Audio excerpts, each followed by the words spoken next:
উম্মে সালমা হযরত মুহাম্মদ সাল্লাল্লাহু আলাইহি ওয়াসাল্লামের স্ত্রী। আবু সালমা রাসূলুল্লাহ সাল্লাল্লাহু আলাইহি ওয়াসাল্লামের মুখ থেকে শুনে গিয়েছিলেন।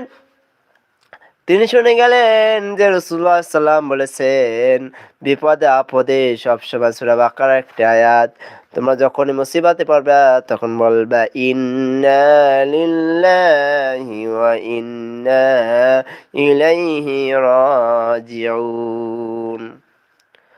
যখনই এই কথাটুকু উম্মে সালমাকে দিয়ে উম্মে সালমা রাদিয়াল্লাহু তাআলা আনহার কাছে যেয়ে বললেন, আমাদের মায়ের কাছে বললেন, ও উম্মে সালমা।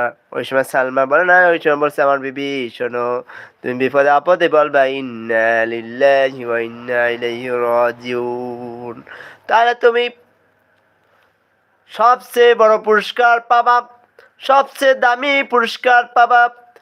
আমার রাসূল সাল্লাল্লাহু আলাইহি ওয়াসাল্লামের এই কথাটুকু সেখানে বলল আবু সালমা।